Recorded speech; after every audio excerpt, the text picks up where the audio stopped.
नमस्कार मेरे साथियों, कैसे हैं दोस्तों आप सब। आशा करता हूँ कि आप अच्छे होंगे और आने वाली सभी परीक्षाओं की तैयारी बहुत ही शानदार तरीके से कर रहे होंगे। दोस्तों हम कर रहे थे मॉक टेस्ट, तो मॉक टेस्ट आज होगा आपका एमए हिंदी के लिए 18वां मॉक टेस्ट, जो कि आपके प्रवेश परीक्षा 2021 के लिए बहुत ही कारगर सिद्ध होने वाला है। दोस्तों अब हम इसमें देख रहे हैं कि अब आपको हम जो बताएंगे, अब हम चैप्टर वाइज आपको पढ़ाने जा रहे हैं कि चैप्टर वाइज जैसे आदिकाल, भक्तिकाल, रीतिकाल, उन सभी में जो महत्वपूर्ण प्रश्न होंगे उन्हीं प्रश्नों पे हम डिस्कशन करेंगे। और मैं आपको बता दूं, ये एक एक दिन में हम एक एक पूरा पार्ट कंप्लीट करेंगे। इसमें आदिकाल है, भक्तिकाल है, रीतिकाल है, उपन्यास, रचनाएँ, कहानी, यात्रा वृत्तांत और पंक्तियाँ, और आपका जो जेएनयू में आने लग गया है इस बार से हम देख सकते हैं कि कथन, निष्कर्ष, स्थापना तर्क, ये सब हम एक एक दिन में पूरा करेंगे। ये मैराथन क्लास होने वाली है दोस्तों आप सभी के लिए। मैं बता दूं, ये जल्दी से जल्दी सोच लीजिए। आज आपका जो आज ही की डेट से मैं कुछ क्वेश्चंस आपके आदिकाल, भक्तिकाल या रीतिकाल किसी एक टॉपिक को उठा के मैं आपको दे दूंगा। तो महत्वपूर्ण प्रश्न जो भी होंगे आप ज़रूर करना उन सभी प्रश्नों को। और यहाँ हम कर लेते हैं अपने मॉक टेस्ट। तो मॉक टेस्ट पे जल्दी से आ जाते हैं और देखते हैं हमारे मॉक टेस्ट में क्या प्रश्न हैं और हमें क्या क्या क्वेश्चंस में मिलते हैं। तो सभी प्रश्नों के जो उत्तर हैं आपको पूरा फाइनल करने के बाद आपके जितना भी स्कोर बने मुझे कमेंट बॉक्स में कमेंट में अपना स्कोर, अपना फाइनल मार्क्स मुझे ज़रूर शेयर करें। तो देखते हैं अपने फिर हम मॉक टेस्ट। तो दोस्तों पहली बार चैनल पे विजिट करने वाले उन सभी मेरे साथियों से मैं बोलना चाहूँगा दोस्तों, हिंदी साहित्य चैनल जो कि दोस्तों आपको एमए हिंदी की तैयारी कराता है, ये आने वाले सभी कॉम्पिटिटिव एग्ज़ाम में हिंदी के लिए बहुत ही ज़्यादा कारगर सिद्ध चैनल होने वाला है। तो चैनल को दोस्तों अभी से आप कर लीजिए सब्सक्राइब। जब तक आप भविष्य में नौकरी लेते हैं सरकारी, तो उसके लिए आपको हिंदी के एग्ज़ाम जहाँ पे भी आपको मिलेंगे वहाँ पे हमारे चैनल के बहुत ही ज़्यादा कम आपके क्वेश्चन देखने को मिलेंगे। तो चैनल को अभी से कर लीजिए सब्सक्राइब और बगल में दिए बेल आइकन को ऑल पर प्रेस रख लीजिए। तो सब्सक्राइब कर लीजिए दोस्तों और बेल आइकन को ऑल पर प्रेस रखना है आप सभी को। जितने भी मेरे साथी, मैं देखता हूँ कि कितने ऐसे साथी हैं जिन्होंने सब्सक्राइब नहीं किया है पर वो मॉक टेस्ट देते हैं। तो दोस्तों सब्सक्राइब जरूर करा करिए और वीडियो को लाइक तो दोस्तों ज़रूर करा करिए। जितने भी साथी देखते हैं वीडियो को लाइक ज़रूर करना। और आपको मैंने कमेंट बता ही दिया अपना फाइनल स्कोर, और ज़्यादा से ज़्यादा इसको शेयर करिए। जो भी आपके मित्र हैं, जो भी आपके दोस्त हैं जो एमए हिंदी की तैयारी कर रहे हैं किसी भी प्लेटफॉर्म से, आपका जो जेएनयू, बीएचयू हो गया आपका, और आपका डीयू हो गया, एमयू होगा, जिसके भी हमें भी एग्ज़ाम आने वाले हैं उन सभी के ऊपर हम बात करें। तो देख लेते हैं अपना फिर हम मॉक टेस्ट नंबर 18वां। तो क्वेश्चन नंबर 1 आ गया आपका मॉक टेस्ट नंबर 18वां का। आपका पहला प्रश्न है आपके सामने, मेरी खोज भाषा की खोज नहीं है, केवल शब्दों की खोज है। प्रसिद्ध जो ये है पंक्ति, ये आपकी किसकी है, आपको बताना है किसका है ये, बताइए। शमशेर जी का है, देखिए शमशेर जी, धूमिल जी, मुक्तिबोध जी या अज्ञ जी। तो ये पंक्ति जो है दोस्तों मैं आप सभी को बता दूं, मेरी खोज भाषा की खोज नहीं है, केवल शब्दों की खोज है।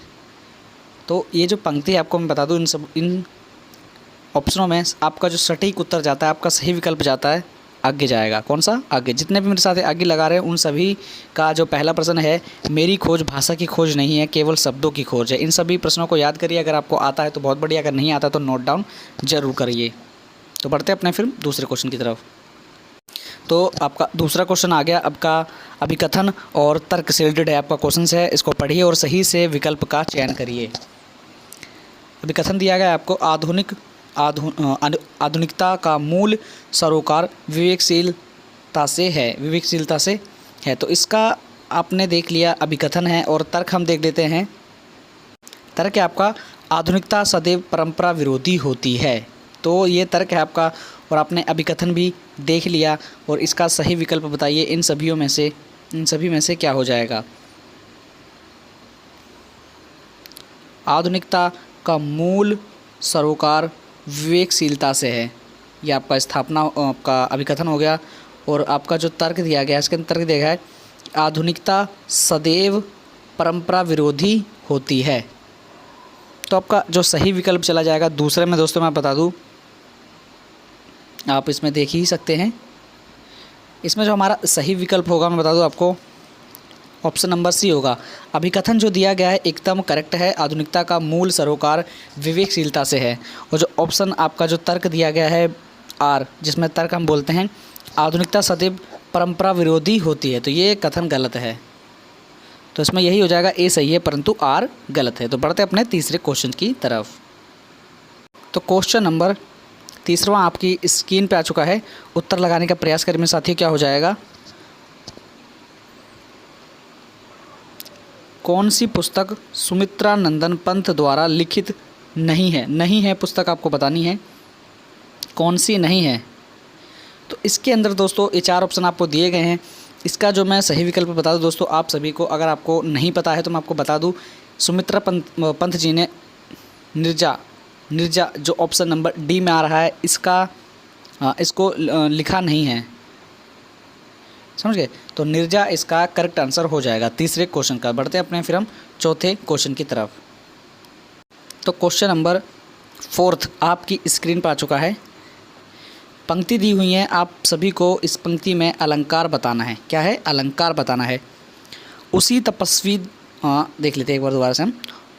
उसी तपस्वी से लंबे थे देवदार 2-4 खड़े। तो इसमें देख सकते हैं आप, उसी तपस्वी थे से लंबे थे देवदार 2-4 खड़े। तो ये जो पंक्ति है इसके अंदर जो अलंकार दिया गया है मैं आपसे बता दूं, इसमें जो हमारा सही विकल्प जाएगा, आप बताइए आपका क्या है? आप बता सकते हैं इसका आंसर, तो बताइए इसका आंसर क्या हो जाएगा? ए अनुप्रास, प्रतीप या रूपक या यमक।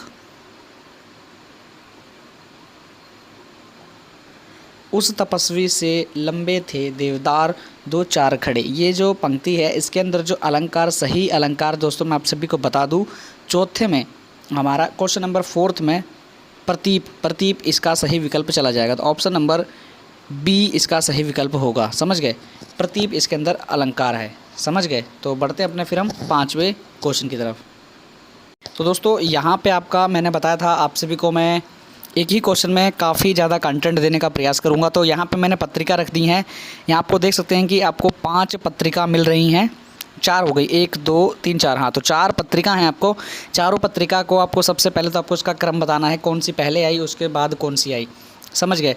तो हम इसके अंदर आपको क्रम भी बता देंगे, और पर आप इसका सही विकल्प बताइए, इसका सही विकल्प क्या चला जाएगा।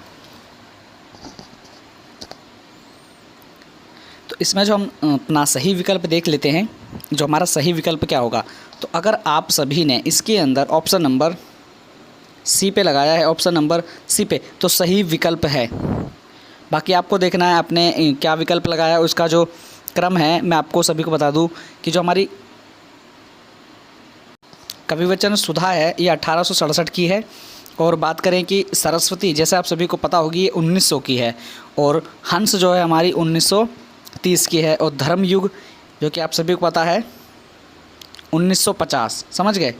कविवचन सुधा 1867 और सरस्वती 1900, हंस 1930 और धर्मयुग 1950। तो ऐसे आपको क्रम में लगाना था, और जिन भी मेरे साथियों का ऑप्शन नंबर सी जा रहा है तो उनका एकदम सही विकल्प चला जाएगा। तो सबसे पहले आई थी कविवचन सुधा 1868 में, और फिर उसके बाद आई सरस्वती 1919 में आई, फिर हंस आई जो कि 1930 में, फिर धर्मयुग आया 1950 में। तो इसी क्रम के अनुसार आपको धरना था। तो आने वाले जितने भी आपको प्रश्न मिलेंगे उन सभी में आपको उपन्यास होंगे, रचनाएं होंगी, कहानियाँ होंगी, यही सब आपको आने वाले हैं अभी प्रश्न इसके बाद। तो छठा क्वेश्चन एक बार हम देख लेते हैं। तो 7वां क्वेश्चन जो है आपका, रचनाएं दी हुई हैं, आपको रचनाएं का जो सही क्रम है वो बताना है, और मैं इनसे पूछना चाहता हूँ आप सभी से, इन रचनाकारों का एक बार आप याद कर लिए, दोबारा से रिकॉल कर लीजिए तो आप सभी को याद हो जाएगा। तो इसमें सही विकल्प बताइए सबसे पहले क्या हो जाएगा। इन सभी को जैसे मैंने ऊपर क्रम बताया वैसे ही इनका नीचे की क्रम रखना है, जैसे मैंने ऊपर बताया वैसे ही नीचे क्रम रखना है। तो बताइए इसमें सही विकल्प क्या होगा। तो जितने मेरे साथी हैं उन सभी ने लगा लिया होगा, मैं आशा करता हूँ। तो छठे क्वेश्चन में आपका जो सही विकल्प होगा ऑप्शन नंबर ए चला जाएगा, समझ गए? Option number A. तो एक बार हम देख लेते हैं अंधेरी नगरी जो कि किस प्रकाशन वर्ष की है, तो 1881 की है। याद कर लेना, अपना नोट डाउन भी आप कर सकते हैं, समझ गए? नोट डाउन भी कर सकते हैं, अंधेरी नगरी, समझ गए? 1881। और बात करें कि ये इसका प्रकाशन मतलब इसका जो लेखक है कौन है अंधेरी नगरी के, तो भारतेंदु हरिश्चंद्र, जैसे कि आप सभी को पता है। और पूछ लिया जाए कि जो अंधेरी नगरी है ये किस विधा की रचना है, उपन्यास है, कहानी है, नाटक है या यात्रा वृत्तांत है। तो आप सभी को याद रखना है कि अंधेरी नगरी एक प्रकार का नाटक है, समझ गए? जितने भी अब कोई भी एक क्वेश्चन उठाते हैं तो उसका ज़्यादा से ज़्यादा जो जानकारी प्राप्त करने की कोशिश करा करिए, समझ गए? तभी हम अपने जो एंट्रेंस की तैयारी बहुत ही अच्छी तरीके से कर पाएंगे। तो अंधेरी नगरी आपने देख लिया, नाटक है जो कि भारतेंदु हरिश्चंद्र का है, जो कि 1881 का। सबसे पहले हम इसी को लगाएंगे, 1881 वाले को सबसे पहले है। फिर हम बात करेंगे अंधा युग की। ये भी एक प्रकार का जो विधा इसकी पूछ ली जाए, जैसे कि हमारे दिल्ली विश्वविद्यालय साथियों जितने भी देख रहे हैं, आपके में आता है विधा किस विधा की रचना है, तो विधा में पूछा जाए तो ये एक नाटक है, समझ गए। अंधा युग एक प्रकार का नाटक है, जो कि आप सभी को पता है धर्मवीर भारती का है। और बात कर लें कि ये किस प्रकाशन वर्ष का है, तो 1954 समझ गए, याद रखना 1954। धर्मवीर भारती किस विधा की रचना है, तो अंधा युग एक तरह का नाटक है, समझ गए। अंधेरी नगरी होगा आपका 1881, याद रखना। अंधा युग 1954 क्या है, नाटक है धर्मवीर भारती जी का। और बात करें संसद से सड़क, आप सभी को पता ही होगा धूमिल जी, जो कि 1972 की है, 1972 की है, आप सभी को याद है। संसद से सड़क तक पूछ लिया किस विधा की रचना, तो एक तरह का काव्य है ये, समझ गए, एक तरह का काव्य है। उपन्यास, कहानी, रचना जितना भी बात कर रहे हैं, तो एक तरह का काव्य है ये। आपको मैंने बता दें कौन से सन का है, तो 1972 का है। बात करें कि मगध, तो जो कि बता दूं मैं श्रीकांत वर्मा का है, जो 1984 का है, 1984 श्रीकांत वर्मा। और ये मगध एक तरह का क्या है, एक तरह का ये भी काव्य है, समझ गए। ऐसे याद करना था आपको, ऐसे क्रम में लगाना था, तो इसका सही विकल्प हमारा ए चला जाएगा। तो बढ़ते हैं अपने फिर हम 7वें क्वेश्चन की तरफ। तो 7वां क्वेश्चन भी आपका मैंने बोला था आपको सही आपको क्रम बताना है। जैसे कि अभी हम 3 प्रश्न देख रहे हैं, 5वां, 6वां और 7वां जो हमने कर लिया है, ये 7वां क्वेश्चन आ गया हमारा। तो इसके अंदर आपको उपन्यास दिए गए हैं, उपन्यासकारों के आपको नाम बताने हैं। पहले मैं आपको नाम भी बता दूंगा, और आपका इसमें तो केवल आपको प्रकाशन वर्ष के हिसाब से आपको रखना है। तो इसका सही क्रम क्या हो जाएगा, आप सभी मुझे बताइए।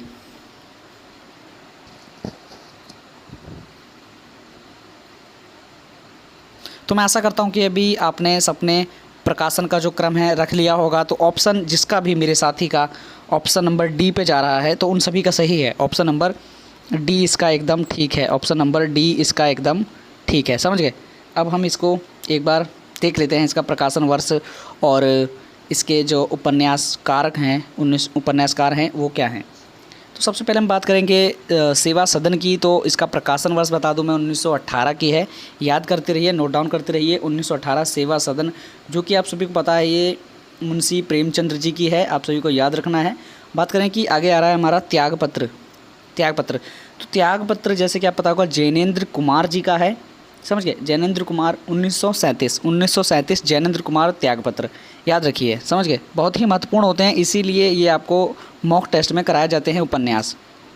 और आपसे मैंने पहले भी एक अभी बोला था थोड़े मिनट पहले ही कि मैं आपको उपन्यास, कहानी जैसे इसके अंदर मैं बता रहा हूँ, ऐसे में एक इम्पॉर्टेंट सीरीज़ लाऊंगा, मैराथन क्लास लाऊंगा, जिसके अंदर केवल हम उपन्यास देखेंगे, महत्वपूर्ण उपन्यास, या किसी में ज्ञानपीठ पुरस्कार मिला हो या साहित्य अकादमी पुरस्कार मिला हो, क्योंकि वही आपके मैं बोलूँ आगामी परीक्षाएं जितनी भी मैं बता दूं, जैसे आपकी आप यूजीसी नेट जेआरएफ देंगे, आप जब फर्स्ट ईयर क्लियर कर लेंगे, सेकंड ईयर में जब आएंगे तो आप फर्स्ट ईयर के बाद एलिजिबल हो जाते हैं। तो सेकंड ईयर में आप जब यूजीसी नेट जेआरएफ देंगे या किसी भी कॉम्पिटिटिव एग्जाम की तैयारी करेंगे, यूजीसी नेट से लेके आप टीजीटी पीजीटी की तैयारी करेंगे, तो उन सभी में जो महत्वपूर्ण उपन्यास होंगे, कहानी होंगी, ये सभी यहीं से बन के चलती है, समझ गए। तो मैं आप सभी को मैराथन क्लास दूंगा वाली, तो आप सभी जरूर करा करिए, है ना, जरूर करना वाली। अब अगला देख लेते हैं हमारा मैला आंचल। तो मैला आंचल मैं आप सभी को बता दूं, ये आपको पता होगी कि फणीश्वरनाथ रेणु की है, जो कि आप सभी को बता दूं 1954 की है, 1954 याद रखना, कौन सा 1954। और बात करें हमारा जो आधा गांव है, आधा गांव ये मैं बता दूं राही मासूम रजा जो का है, जो कि 1966 का है, 1966 तो याद रखिए, है ना। तो यहाँ हमारा 7 क्वेश्चन पूरे हो चुके हैं। तब बढ़ते हैं फिर अपने 8वें क्वेश्चन की तरफ। तो ऐसे आप सभी को याद रखना है, एक ही क्वेश्चन में हमने 4 उपन्यास कर लिए, देखने 4 उपन्यास कर लिए, उनका उपन्यासकार देख लिया हमने और उनका सही क्रम भी देख लिया, समझ गए। तो एक ही क्वेश्चन हमने 4-5 क्वेश्चन इसमें लगा लिए। तो बढ़ते हैं अपने फिर हम 8वें क्वेश्चन की तरफ। तो क्वेश्चन नंबर 8वां आपकी स्क्रीन पर आ चुका है। इसमें आपको दोस्तों बताना है नाटक। तो नाटक का सही क्रम बताना है, इसमें आपको क्या हो जाएगा। तो नाटक का सही क्रम मैं आप सभी को बता दूं, तो हमारा 8वें का जो हमारा इसके अंदर सही विकल्प होगा, सही क्रम होगा, सबसे पहले आप लगा लीजिए, उसके बाद मैं आप सभी को बता दूंगा इसका सही क्रम क्या होगा। तो जल्दी से हम लगा लेते हैं इसमें। तो हमारा जो ऑप्शन नंबर इसमें दिख रहा होगा आपको सी, ऑप्शन नंबर सी हो जाएगा, समझे। नाटकों का सही क्रम जो है इसमें सबसे पहले हमारे ध्रुव स्वामिनी, फिर सुंदूर की होली, फिर लहरों के राजहंस। तो इसका हम देख लेते हैं कि आखिर क्या क्या डेट है इनकी, कब कब आए हैं ये। तो ध्रुव स्वामिनी की बात करें तो 1933 की है, और सिंदूर की होली उसके नेक्स्ट एक ईयर बाद आ गई थी, 1934 में आ गई थी ये। बात करें कि लहरों के राजहंस, जो कि मैं बता दूं आप सभी को, ये जो है हमारा 1963 का है, 1963, 1963। तो सही है, तो ये इनका क्रम था। बढ़ते हैं अपने फिर हम 9वें क्वेश्चन की तरफ। तो 9वां क्वेश्चन दोस्तों आपकी स्क्रीन पे आ चुका है। इसमें आपको ग्रंथ दिए गए हैं, उनके काव्य रूपों के साथ आपको मिलान करना है। तो मिलान कर दूंगा मैं, आपको बहुत ही सिंपल तरीके से आपको याद करना है। तो बस ये सही प्रश्न हमको देखने को मिलते हैं अपने हमारे ड्यू के एग्ज़ाम में। तो ड्यू वाले जितने भी साथी देख रहे हैं तो उन सभी के लिए महत्वपूर्ण प्रश्न है। आपका आ जाता है कि ये किस क्या नाम है, महाकाव्य का है, काव्य नाटक का है, खंड काव्य का है या मुक्तक है। आपको ये सब इसमें याद होना चाहिए। तो मैं देखता हूँ आखिर इसका क्रम क्या हो जाएगा, समझ गए। तो जैसे इसमें क्रम लगाता जाऊंगा वैसे वैसे आप एक बार अपना क्रम जरूर नोट डाउन करते रहें कि आपने यही क्रम लगाया है या अन्यथा नहीं लगाया है, समझ गए। तो सबसे पहले बात कर लेते हैं हम, अब सबसे आसान वाले को देखेंगे इसमें। हम सबसे पहले क्या ना, आसान को देखेंगे जिसका आप सभी को पता होगा। तो प्रिय प्रवास आप सभी को जो पता होगा, तो आप ना इसके अंदर क्या लगाया होगा, महाकाव्य लगाया होगा ना। रुकिए, हाँ अब होगा। तो प्रिय प्रवास आप सभी को जैसे पता होगा, तो आप सभी ने, मैं आशा करता हूँ कि आपने प्री प्रवास लगाया होगा, समझे। तो प्री प्रवास के बाद देख लेते हैं अपना, हम दूसरा लेते हैं शिवा बावनी। तो शिवा बावनी आप सबने लगाया होगा। तो शिवा बावनी आपका क्या क्या क्या ऑप्शन लगाया आपने, अगर आपने मुक्तक पे लगाया है तो इसका सही विकल्प है ना। तो आपका 2 क्वेश्चन में ठीक हो जाएंगे, है ना। तो हो गए। अब बात कर लें हम अपनी पंचवटी की। तो पंचवटी सबसे फर्स्ट है ना, सबसे फर्स्ट का हम बोल देंगे खंड काव्य। तो जितने भी खंड काव्य लगाए हैं उनका भी ये ठीक हो जाएगा। बाकी आपका, अगर आपको ये नहीं पता है तो आप डायरेक्ट इसमें देख सकते हैं। और ऑप्शन हम भी 2 रह रहे हैं, समझ गए, 2 ऑप्शन रह रहे हैं। तो इसमें जो हमारा सी का सही जाएगा हमारा, तो सेकंड जाएगा, काव्य नाटक है, समझ गए। जिन्होंने ये मिलान रखे हैं अपने 9वें क्वेश्चन की तरफ, तो एकदम सही विकल्प चला जाएगा। देख लीजिए, स्क्रीनशॉट ले लीजिए, ये भी आपके लिए महत्वपूर्ण है, समझ गए। ये इसके मिलान थे, समझ गए। मिलान में एक बार और करके आपको दिखा देता हूँ, कोई दिक्कत की बात नहीं है। प्री प्रवास आप सभी को पता है, महाकाव्य, समझ गए। शिवा बावनी हो गया आपका, सेकंड का हो गया, है ना, फर्स्ट का आपका हो गया। ये देखिए, ये सभी आपके मैंने मिलान कर दिए। जैसा भी आपको मिलान मिल रहा है, इसको आप स्क्रीनशॉट ले सकते हैं और इसको अच्छे से पढ़ सकते हैं। तो बढ़ें फिर अपने हम 10वें क्वेश्चन की तरफ। तो 10वां क्वेश्चन हम फिर एक बार देख लेते हैं, 10वां क्वेश्चन हमारा क्या है। तो 10वां क्वेश्चन आपको रचना से रिलेटेड है। आपको बताना है ये रचना किसकी है। तो इंदुई ए हिंदुस्तानी ये किसकी है, आप सभी को बताना है। तो 10वें क्वेश्चन में हमको यही बताना है कि रचना किसकी है, कॉलरिज की, गार्सा दत्ताशी की, ग्रीशन की या टी.एस. इलियट की। तो आशा करता हूँ कि आप सभी को ये प्रश्न पता होगा। जितने साथी नहीं भी पता है तो नोट डाउन कर लें, याद कर लें। तो हमारा जो 10वें का सही विकल्प होगा, अगर आपने सभी ने लगा लिया है तो मैं इसमें उत्तर बताने का कष्ट करता हूँ। तो इसका जो हमारा सही विकल्प चला जाएगा तो गार्सा दत्ताशी है, इंदुई ए हिंदुस्तानी, समझ गए। तो इसका गार्सा दत्ताशी चला जाएगा सही विकल्प। बढ़ते हैं फिर अपने हम 11वें क्वेश्चन की तरफ। तो क्वेश्चन नंबर 11वां आपकी स्क्रीन पे आ चुका है, समझ गए। और इन सभी प्रश्नों की PDF जो है आपको टेलीग्राम चैनल पे प्रोवाइड हो जाती है विद सॉल्यूशन के साथ, विद आंसर के साथ। तो वहाँ जाके आप अपने टेलीग्राम चैनल पर ये PDF भी कलेक्ट कर लें। और जब आपका आखिरी में जब आपके एग्ज़ाम आने वाले होंगे तो उन सभी टाइम पे आपको ये PDF बहुत ही ज़्यादा कारगर सिद्ध होंगी, समझ गए। तो क्वेश्चन का आंसर बताइए क्या हो जाएगा। अनुराग बांसुरी जो है किसकी रचना है, बताइए आंसर। अभी तक आपने इतनी देर से स्क्रीन पर देख ही रहे होंगे, तो इसका आंसर आपने लगा ही लिया होगा। तो ए रहीम जी, बी रसखान जी या सी नूर मोहम्मद जी या डी चित्तस्वामी जी। तो 11वीं का आपका सही विकल्प चला जाएगा, बताइए। तो ऑप्शन नंबर सी पे चला जाएगा, किस पे, ऑप्शन नंबर सी, नूर मोहम्मद, समझ गए। नूर मोहम्मद इसका सही विकल्प चला जाएगा। तो पढ़ते हैं अपने फिर हम 12वें क्वेश्चन की तरफ। तो 12वां क्वेश्चन आपकी स्क्रीन पर आ चुका है। इसमें आपको पूछा गया है, जो उपन्यास है इसके अंदर, उपन्यास देश विभाजन को लेकर ऐसा कौन सा उपन्यास है जो लिखा गया था, समझ गए। तो 12वां क्वेश्चन यही है आपका, देश विभाजन को लेकर लिखा गया उपन्यास। सभी साथी को पता ही होगा, मैं आशा करता हूँ। तो इसमें देखिए ऑप्शन क्या है, अमृत और विष और झूठा सच, अपने अपने अजनबी या अंतराल। बताइए कौन सा विकल्प होगा इसका। तो जितने भी मेरे साथी इसके अंदर हमारे झूठा सच पे जा रहे हैं, झूठा सच, तो एकदम करेक्ट आपका उत्तर है। तो देश विभाजन को लेकर झूठा सच लिखा गया है, जो कि एक उपन्यास है। किस विधा की रचना है? ये एक उपन्यास है। आप सभी से मैं कमेंट बॉक्स में इसका जो झूठा सच किसने लिखा है, मैं आप सभी से कमेंट बॉक्स में इसका उत्तर चाहता हूँ, समझ गए। और किस सन में लिखा था, किस सन में, और किसने लिखा है, तो ये कमेंट बॉक्स में आप बताइए। कमेंट बॉक्स में आपको जितने क्वेश्चन कराते हैं उसका फाइनल स्कोर बताइए, और झूठा सच जो है इसका प्रकाशन वर्ष और किसने लिखी है ये आप मुझे बताएंगे। तो 13वें क्वेश्चन की तरफ देख लेते हैं क्या है।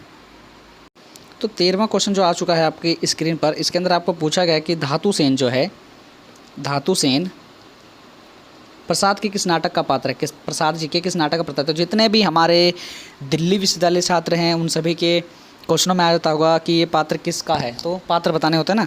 तो धातु सेन प्रसाद जी के किस नाटक का आपका नाटक का पात्र है? बताइए जयशंकर प्रसाद के किस नाटक का पात्र है? ए हो गया हमारा राजश्री, या आपका बी ध्रुव स्वामिनी, या आपका सी चंद्रगुप्त, या स्कंदगुप्त। तो 13वें का हमारा सही विकल्प चला जाएगा यहाँ पर। जितने भी मेरे साथी स्कंदगुप्त पे जा रहे हैं उनका सही विकल्प चला जाएगा। तो स्कंदगुप्त एकदम सही विकल्प है। तो बढ़ते हैं अपने फिर हम 13वें क्वेश्चन की तरफ।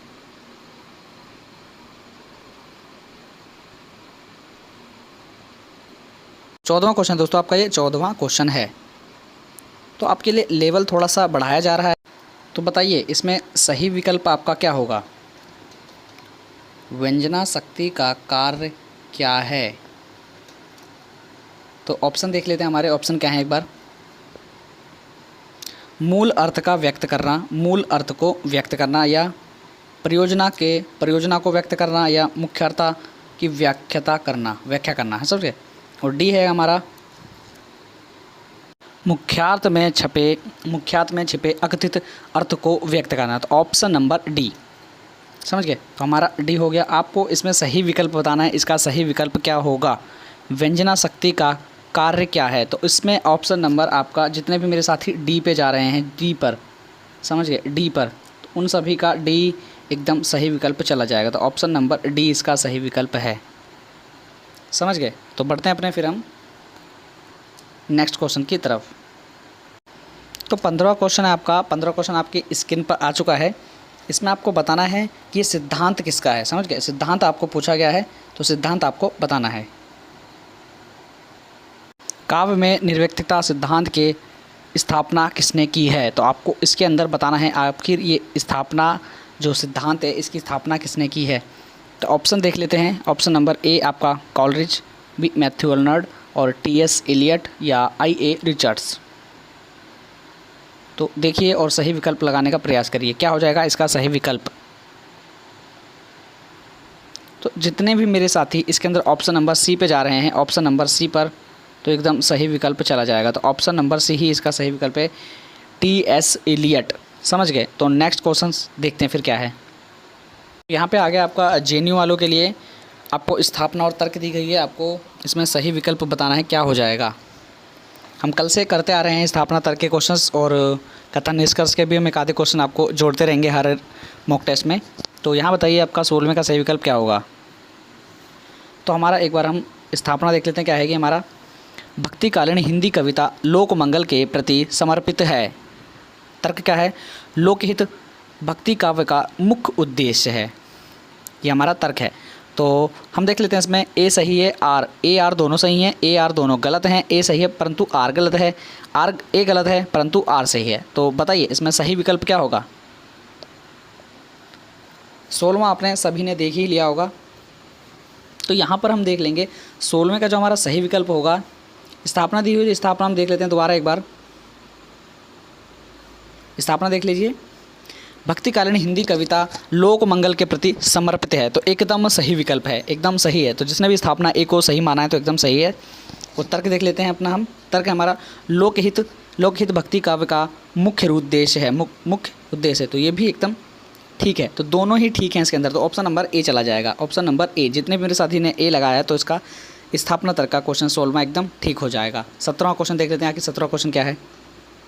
तो यहाँ साथियों आपका स्थापना तर्क का ही क्वेश्चन आ गया। 17वां क्वेश्चन भी जो है आपका स्थापना और तर्क से रिलेटेड है। तो स्थापना देख लें और तर्क देख लीजिए, इसका सही विकल्प बताइए क्या हो जाएगा। स्थापना हमारी हिंदी के सभी नए कवि अस्तित्ववादी हैं। अच्छा, तर्क है आपका स्थापना है। तर्क देख लेते हैं, हिंदी की नई कविता में एक ही भावधारा उपलब्ध है। भावधारा उपलब्ध है, तो तर्क है आपका। तो इसमें बताइए सही विकल्प क्या होगा इसका। 70वें का हमारा सही विकल्प क्या हो जाएगा। तो जितने भी मेरे साथी स्थापना बोल रहे हैं कि हिंदी के सभी नए कवि जो हैं अस्तित्ववादी हैं, तो जितने भी मेरे साथी इसके अंदर ये दोनों मैं बता दूं स्थापना को गलत मान रहे हैं, स्थापना को जितने भी साथी मेरे गलत मान रहे हैं, तो एकदम सही विकल्प चला जाएगा।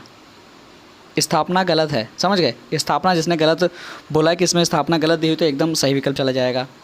बात कर रहे हैं तर्क की, तो तर्क दी हुई है हिंदी की नई कविता में एक ही भावधारा उपलब्ध है, तो ऐसा भी नहीं है, समझ गए। तो इसमें ये भी एकदम गलत है और ये भी हमारा एकदम गलत है। तो जिसने इन दोनों उत्तरों को गलत बताया, स्थापना और तर्क दोनों गलत हैं, तो उसका ऑप्शन सी होगा, सी, समझ गए। तो ये ए और आर दोनों गलत हैं स्थापना तर्क में। 17वां। तो बढ़ते हैं अपने फिर हम 18वां क्वेश्चन, जो कि हमारा नेक्स्ट क्वेश्चन है। तो 18वां क्वेश्चन आ गया, बहुत ही महत्वपूर्ण पंक्ति है आप सभी के सामने। अव्वल आला नूर उपाय कुदरत के सब बंदे, पंक्ति किसकी है बताइए। कबीर जी की, सूरदास जी की, मीराबाई जी की, या आपकी तुलसीदास जी की।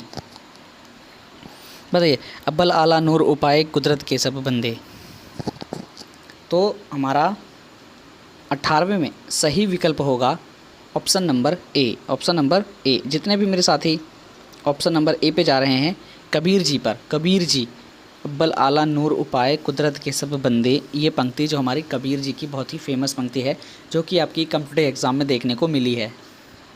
बढ़ते हैं अपने फिर हम 19वें प्रश्न पर।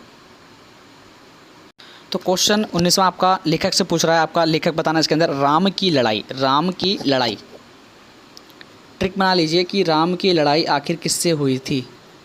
लेखक बताइए। प्रभाकर जी, लक्ष्मी नारायण जी, लक्ष्मी नारायण लाल, या स्वदेश दीपक, या दूधनाथ सिंह।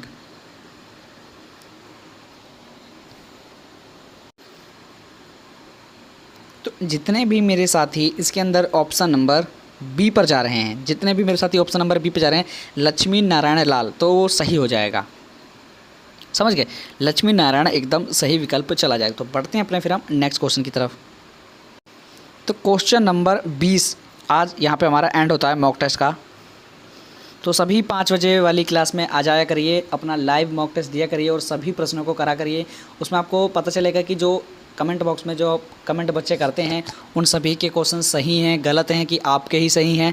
तो आपको लेवल पता चल जाएगा कि आखिर आप कितने पानी में हैं, समझ गए। तो 5 वाली जो क्लास है वो भी करिए। और आपको मैंने जैसा भी ऊपर बताया था, मैं आदिकाल, भक्तिकाल, रीतिकाल के जितने भी महत्वपूर्ण प्रश्न होंगे वो सभी मैं आपको एक मैराथन क्लास में 1-2 घंटे की आपकी क्लास होगी। लमसम 1 ही घंटे की मैं क्लास रखूँगा, जिसमें भी महत्वपूर्ण प्रश्न होंगे 100-150 प्रश्न सभी के सभी मैं एक ही वीडियो में आपको करवाने का प्रयास करूँगा, समझ गए। तो संप्रेक्षण का सिद्धांत किसका है ये मुझे आपने कमेंट बॉक्स में बताना है मुझे। और 20 क्वेश्चन हो चुके, तो 20 क्वेश्चनों का आपका फाइनल क्या स्कोर रहा है वो मुझे आप बताएंगे। और ऊपर मैंने आपसे पूछा था झूठा सच जो देश विभाजन को लिखा गया था, उसमें क्या प्रकाशन है और क्या उसका लेखक है, वो मुझे आपको बताना है। अगर आपको विधा भी पता चल जाती है तो सर्च करनी नहीं है, याद करनी है और देखनी है। चलो सर्च कर लेंगे, कोई दिक्कत नहीं। अगर आप कोई सर्च कर लेते हो तो आपको माइंड में आ जाता है, समझ गए। तो मुझे आप प्रकाशन वर्ष देख के बताइए और उसके क्या लेखक हैं वो भी देख के बताइए। अगर याद है तो बहुत ही ज़्यादा बढ़िया, और किस विधा की रचना ये भी आप बताइए ज़रूर, समझ गए। संप्रेक्षण का सिद्धांत आप बताएंगे और झूठा सच बताएंगे और अपना फाइनल स्कोर मुझे बताएंगे।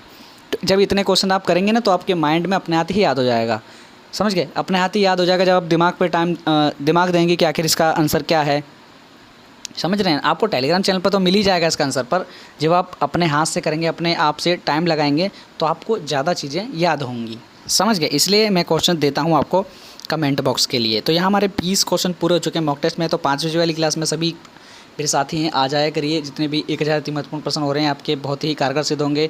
बस आपका 1 महीना रहने वाला है कि 1 ही महीने में आपका जो रिजल्ट है पता चल जाएगा आपको कि कितने आप पानी में है जब आपका एंट्रेंस होगा। तो मैं आशा करता हूँ कि जितने भी मेरे साथी हैं, जितने भी मेरे चैनल के माध्यम से पढ़ रहे हैं, मैं उन सभी का बोलता हूं कि आपका तहे दिल से मैं बोल सकता हूं कि आप सभी का जेएनयू, जितने भी मेरे साथी जेएनयू की तैयारी कर रहे हैं तो जेएनयू में हो जाए उनका, जितने भी दिल्ली विश्वविद्यालय की तैयारी कर रहे हैं तो दिल्ली विश्वविद्यालय में हो जाए, और जितने भी बीएचयू की कर रहे हैं तो बीएचयू में भी उनका हो जाए। तो जामिया का हमारा एंट्रेंस एग्ज़ाम हो चुका है, तो जितने भी जामिया वाले हैं उन सभी का भी जामिया में हो जाए। मैं सभी की आशा करता हूं कि जितने भी मेरे साथी हैं उन सभी का सिलेक्शन हो जाए अच्छे अच्छे प्लेटफॉर्म पर, समझ गए। बस तैयारी आपको करनी है, तैयारी बढ़िया होनी चाहिए, तभी आपका एंट्रेंस एग्ज़ाम निकल पाएगा, समझ गए। तो तैयारी बढ़िया रखना साथियों। मैं अपनी तरफ से आपको पूरी सब जो वीडियो हैं प्रोवाइड कराता हूँ, क्लास प्रोवाइड कराता हूँ, सबसे अच्छे से अच्छा कंटेंट प्रोवाइड कराता हूँ, जो अच्छे से अच्छा क्वेश्चंस होता है वो मैं आपको प्रोवाइड कराने की कोशिश करता हूँ, जो कि आपके एंट्रेंस एग्ज़ाम में आए और आपको बहुत अच्छा लगे कि हमने ये क्वेश्चंस तो करा हुआ है, तुरंत आप वहाँ पे उड़ा के आ जाओ, समझ गए ना। तो 20 का आप आंसर बताइए, जो मैंने आपको बताया सभी आपको करना है। और वीडियो को दोस्तों लाइक ज़रूर करा करिए, मैं आपको शुरू से बोलते आ रहा हूँ कि वीडियो को लाइक ज़रूर करा करिए, समझ गए। चैनल को सब्सक्राइब और वीडियो को लाइक तो ज़रूर बनना है, समझ गए। और टेलीग्राम पे नए हैं तो चैनल पे नए हैं तो टेलीग्राम पे भी आप ज्वाइन हो जाइए, और टेलीग्राम चैनल को जुड़ने के बाद कुछ भी कमेंट करना हो, कुछ भी आपसे आपको राय लेनी हो या किसी भी एंट्रेंस के बारे में पूछना हो तो आप मुझे कमेंट बॉक्स में कमेंट कर सकते हैं, और टेलीग्राम चैनल पर भी कमेंट कर सकते हैं, तो आपका रिप्लाई अवश्य मैं दूंगा, समझ गए। तो यही वीडियो को हम एंड करते हैं। जय हिंद, जय भारत।